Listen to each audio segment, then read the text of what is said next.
Hello students, last class में हम लोगों ने देखा था स्टेटमेंट ऑफ जावास्क्रिप्ट के अंतर्गत कंडीशनल ब्रांचिंग स्टेटमेंट के अंतर्गत इफ स्टेटमेंट था, वह हम लोग देख लिए थे।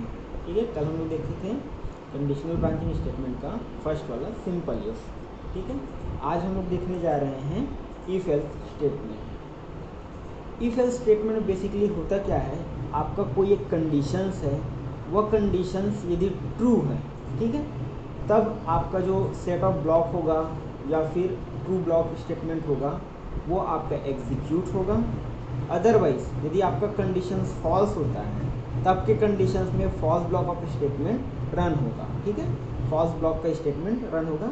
यहाँ पर यदि जैसे ही एग्जीक्यूट होने के बाद बाहर आएंगे तो आपका आगे का जो स्टेटमेंट रहेगा, कंटिन्यू स्टेटमेंट या जो कुछ भी स्टेटमेंट, ठीक है, वो आपका कंटिन्यू होगा। ठीक है, इस प्रकार से हमारा इफ एल्स स्टेटमेंट काम करता है। तो आइए इसको हम एग्जांपल्स के साथ देखते हैं। ठीक है, इसके लिए मैं अपना नोटपैड एडिटर ओपन कर लेता हूँ। नोटपैड एडिटर में मैं एक बेसिक HTML का टैग लिखता हूँ, HTML। इसमें हेड टैग, हेड के अंदर टाइटल टैग, टाइटल में हम लोग अभी देख रहे हैं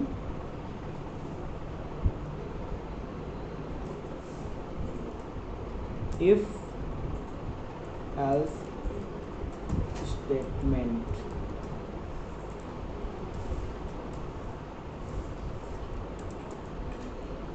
इसमें मैं यूज़ करता हूँ script tag. Script tag basically use होता है किसके लिए, हम लोगों के जावास्क्रिप्ट कोड को लिखने के लिए। ठीक है, ये मेरा स्क्रिप्ट टैग रेडी हो गया है। यहाँ पर मैं हेड को क्लोज कर देता हूँ। इसके बाद फिर मैं ओपन करता हूँ बॉडी टैग।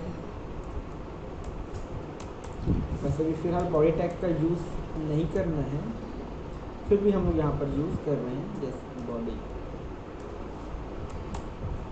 और यहाँ पर मैं क्लोज कर देता हूँ HTML।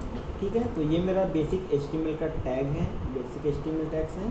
ठीक है, अब इस फाइल को मैं रन कराने के लिए Ctrl+S यूज़ करता हूँ। Ctrl+S से सेव करते हैं। ठीक है, तो आपको जो फाइल है, ठीक है, उसको आप जहाँ पर सेव कराना चाहते हैं वहाँ पर चले जाइए। जैसे कि मैं डेस्कटॉप में प्रैक्टिकल नाम का एक फोल्डर है, उसके अंदर इसको सेव करा रहा हूँ। ठीक है, तो यहाँ पर इसको मैं नाम दे देता हूँ इफ एल्स स्टेटमेंट .html। याद रहे इसका एक्सटेंशन आपको HTML देना है। ठीक है, और यहाँ पर जो आपका सेव एज टाइप रहेगा वो ऑल टाइप होना चाहिए। ठीक है, फिर इसको सेव करा दीजिए। फाइल जैसे ही सेव करा देने के बाद आपको फाइल को ओपन करना है।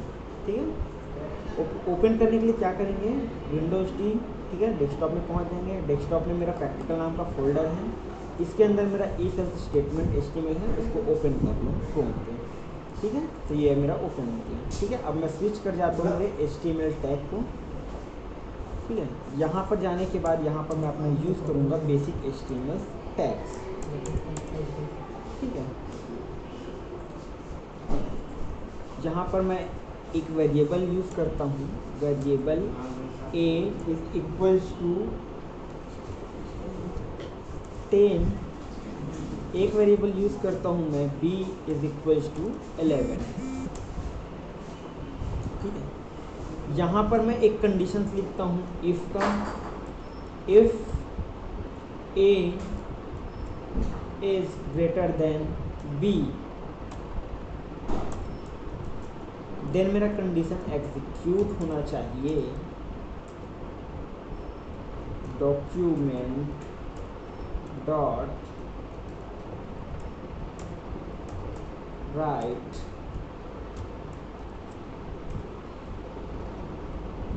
a is greater than b। उसके बाद सेमीकोलन यूज़ करता हूँ। ठीक है, इफ़ के बाद मुझको यहाँ पर एक स्टेटमेंट और लिखना रहता है एल्स, इसी को हम लोग इफ़ एल्स कंडीशंस कहते हैं। ठीक है, यहाँ पर मैं एल्स की कंडीशंस को रन कराऊंगा।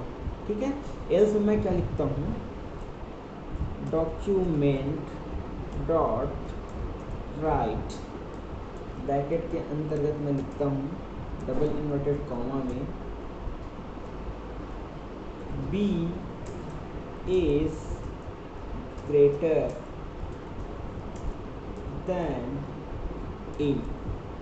ठीक है, तो यहाँ पर आप देख रहे हैं मेरा कंडीशंस है if a is greater than b, तब के कंडीशंस में मेरा कौन सा लाइन प्रिंट होगा, ये।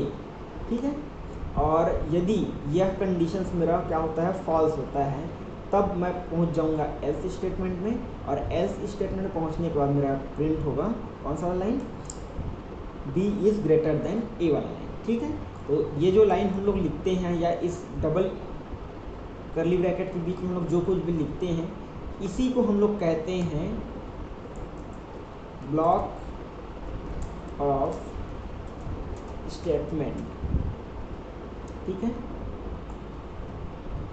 तो इन दोनों को ही क्या कहते हैं, ब्लॉक ऑफ स्टेटमेंट्स। ठीक है, ये एल्स का हो गया, ये एल्स का हो गया यहाँ से, और ये इफ़ का हो गया। ठीक है, तो इस प्रकार से हम लोग लिखते हैं। अब जैसे कि यहाँ पर हम लोग देख सकते हैं हमारे एग्जाम्पल्स में a का वैल्यू क्या है 10 है, b का वैल्यू क्या है 11 है। ठीक है, तो यहाँ पर मैं जाता हूँ और सर्च कंडीशन चेक कराता हूँ, क्या मेरा a b से बड़ा है। ठीक है, तो यहाँ पर क्या कंडीशन से बड़ा है, क्या नहीं है। ठीक है, 10 जो है 11 से बड़ा नहीं है, इस कारण से हमारा अब ये वाला लाइन प्रिंट नहीं होगा। जब ये वाला लाइन प्रिंट नहीं होगा तब हम स्किप करके कहाँ चले जाएंगे, एल्स पार्ट में चले जाएंगे, और जैसे ही एल्स पार्ट में पहुँचेंगे, ठीक है, तो हमारा ये वाला लाइन एग्जीक्यूट होगा। ठीक है, तो अब इस फाइल को सेव कराइए और रन कराइए ब्राउज़र्स में जिसमें आपने ओपन किया था। ठीक है, जैसे ही रन कराएंगे आपको मिलेगा b is greater than a। ठीक है, अब वापस आ जाते हैं नोटपैड में। यहाँ पर मैं वैल्यू को अब चेंज कर देता हूँ, अब 10 को मैं कर देता हूँ 12। ठीक है, अब इसको मैं सेव कराता हूँ, अब रन कराऊंगा। ठीक है, तब क्या होगा, मेरा कंडीशन यहाँ पर क्या हो रहा है, a is greater than b। अब मेरा कौन सा लाइन प्रिंट होगा, ये वाला। ठीक है, ये ब्लॉक ऑफ स्टेटमेंट प्रिंट होगा, तो आंसर क्या आएगा, a is greater than b। ठीक है, सेव कराइए, रन कराइए। ठीक है, a is greater than b। ठीक है, इस प्रकार से हमारा इफ स्टेटमेंट काम करता है। यदि हमारा ये क्या है, कंडीशंस है, कंडीशन यदि ट्रू है तो ये हमारा ट्रू ब्लॉक है। ठीक है, इसी को हम लोग ट्रू ब्लॉक भी बोल सकते हैं। ठीक है, ट्रू ब्लॉक, और ये हमारा हो जाएगा फॉल्स ब्लॉक।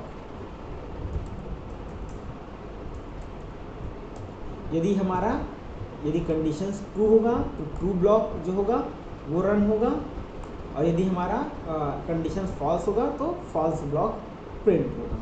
ठीक है, तो इस प्रकार से आपका यह वाला जो पार्ट था इफ एल्स वो कंप्लीट होता है। यदि आपको इस आज के वीडियो में किसी भी प्रकार का डाउट हो, आप कमेंट करके पूछ सकते हैं। वीडियो को लाइक करना ना भूलें और सब्सक्राइब करें इस चैनल को। Thank you.